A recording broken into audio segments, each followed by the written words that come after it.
এখন বলেন বিশ্বের সব বাদশাহিত্যের মালিককে? জোরে বলেন কার হাতে? ফকিরকে বাদশাহের সিংহাসনে বসান কে? আর বাদশাকে ফকিরের সিংহাসনে বসায় কে? এইটা যদি বুঝতে চান পরিষ্কার ভাবে একবার দুনিয়ার জমিনটাকে নজর দিয়ে দেন। দেড়লার গোলাম, কিছুদিন পূর্বে ঘটনা ঘটে গেল, বাংলাদেশের হাসিনা খেলা উল্টে গেল। কথা বলে না? হাসিনা খেলা জোরে বলেন উল্টে গেল। এমন উল্টানো তার ঘরের রান্না ভাত পর্যন্ত গালে তুলতে হলো না বলো। কারণ এটা হলো কার মার? আল্লাহর মার যখন হয় ওটা কোন পার হয় ওটা আপনারা বলে নেবেন, আমাকে বলার দরকার হবে না। হাসিনা খালাও গেল, কে করবে? আজ তো সমাজে আমরা ধর্ম নিয়ে এইভাবেই খেলা করছি। আপনারা দেখেছেন কিছুদিন পূর্বেই এই যে সৌদি, ওই জন্য আমি সবসময় বলি আর এখনো বলছি এক বাক্যে, ও আমার বলতে অসুবিধা নাই, সারা দুনিয়ার জমিনে মক্কা আর মদিনা শহরটা বাদ দিলে আমার মনে হয় সারা দুনিয়ার সব থেকে নিকৃষ্ট যদি কেউ হয় সেটা হলো বর্তমানে সৌদি সরকার। বাইতুল্লাহকে আপনারা সম্মান করেন? কারা কারা করেন না হাত তোলেন। বাইতুল্লাহকে সবাই সম্মান করেন, এটা কথা বলেন না। ধরুন অনেক সময় দেখা যায় যে অনেক ক্যালেন্ডারে অনেক জায়গায় বাইতুল্লাহ ছবি পাওয়া যায়, থাকে না? এখানে কোনো মুসলমানের বাচ্চা এমন আছেন যে তার কলিজায় এত বড় তেজ হবে যে ওইরকম একটা ছবি পাওয়ার পরে পা দিয়ে মারাবেন? কলিজায় লাগবে, বিবেকে লাগবে কেন? কিন্তু এটা এমন কোন জরুরি বিষয় নয়, তারপরেও আপনার বিবেক লাগবে ওই ছবিটার উপরে পা মারাতে। কথা বলে না? আর আজ নিকৃষ্ট সারা দুনিয়ার এরা মনে মনে ভাবে যে সারা দুনিয়ার আমরা মুসলমানদের নেতৃত্ব দেবো, ইসলামের নেতৃত্ব দেবো। শুনে রেখে দেন, খুব বিনয়ের সাথে বলছি এ কথা।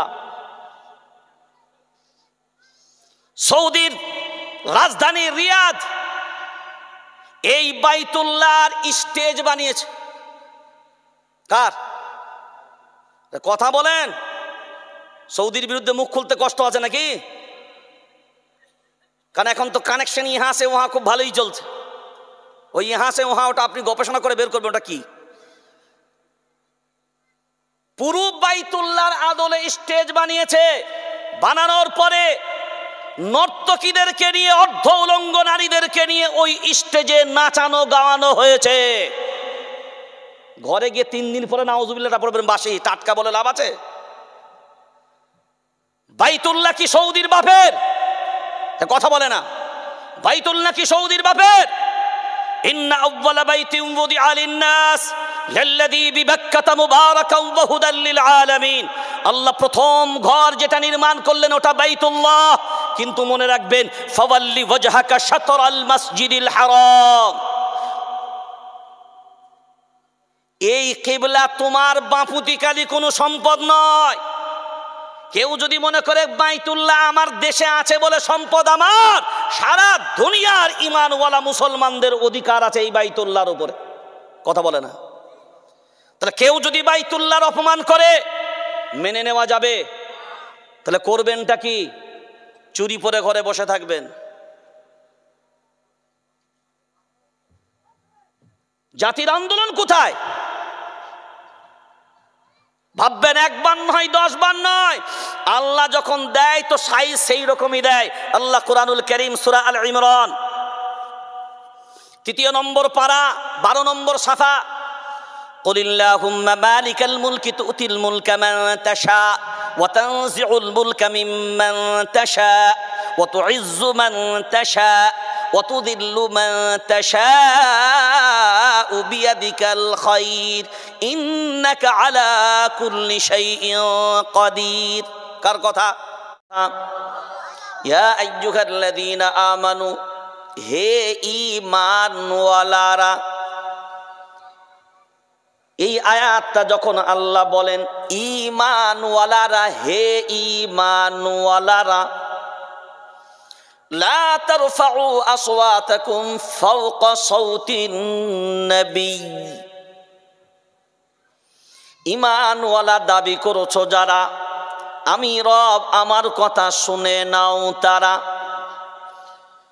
তোমাদের কথার আওয়াজ যদি আমার রসুলের আওয়াজের থেকে উচ্চ হয়, আমি আল্লাহ জানিয়ে রাখলাম, শুনে রেখে দাও, তোমাদের আমলগুলো আমি আল্লাহ বরবাদ করে দেব। কার কথার আওয়াজের থেকে? জোরে বলেন।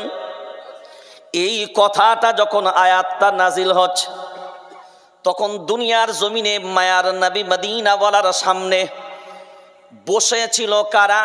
নন্দীগ্রামের ঈমানওয়ালারা। জোরে বলেন।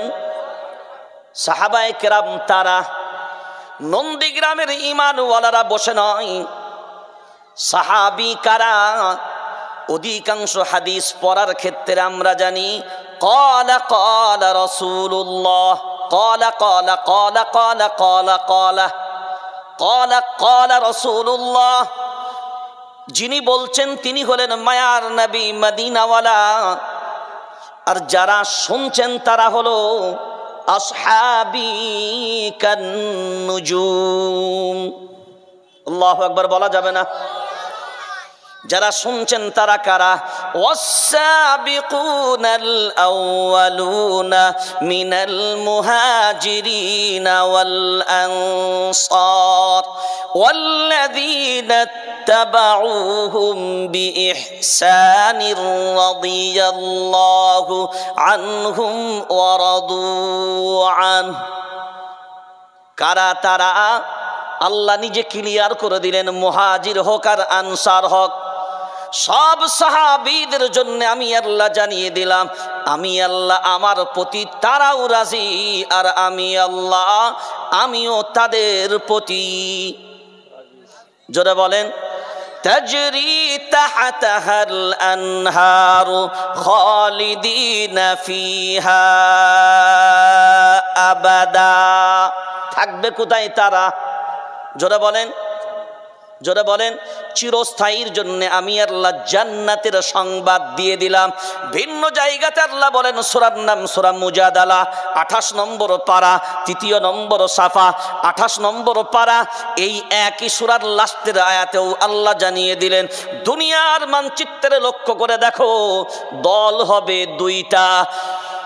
استحوذ عليهم الشيطان فأنساهم ذكر الله أولئك حزب الشيطان وأولئك هم الخاسرون। আর দ্বিতীয় জায়গায় আল্লাহ বলেন, উলাইকা হিজবুল্লাহ, আল্লাহর দলে তারা ঈমান এনে নিয়েছে যারা। উলাইকা হিজবুল্লাহ কাদের লক্ষ্য করে আল্লাহ জানিয়ে রাখলেন? ওই সময়, যে সময় আয়াতটা নাজিল হলো, তখন দুনিয়ার জমিনে আল্লাহর দল করত কারা? সাহাবায়ে কেরাম ছিলেন তারা। তাই আল্লাহ বলেন উলাইকা হিজবুল্লাহ, যেহেতু তার পূর্বেই দিয়েছে রাদিয়াল্লাহু তাআলা আনহুম ওয়া রাদু আন, আমি আল্লাহ ওদের প্রতি রাজি, তাই তারা আমি আল্লাহ আমার দলের লোক। আল্লাহ নিজে বলেন আমার দলের লোক তারা। সাহাবায়ে কেরাম হলো যারা, আর নবী বললেন শুনে রেখে দাও, মা আনা আলাইহি ওয়া আসহাবি, নবী বললেন শুনে রেখে দাও, জান্নাতে যাবে যারা, শুনে নাও ভালো করে তারা। কারণ 73 দলের ভিতরে জাহান্নামে যাবে 72, একটা যাবে জান্নাতে। তারা কারা? মা আনা আলাইহি ওয়া আসহাবি, আমি নবী আমার মত পথ মেনে নেবে যারা, আমার সাহাবায়ে কেরামদের জামাতের অনুসরণ করবে যারা, আমি নবী গ্যারান্টি দিলাম ওই জামাতটাই জান্নাতি হবে। এবার যদি লক্ষ্য করে ওই জায়গাগুলো দেখি, সাহাবায়ে কেরাম অন্য কেউ নয়। এখন বলেন আমরা যত বড় বিয়াদব, সাহাবায়ে কেরাম কিরকম বিয়াদব ছিল?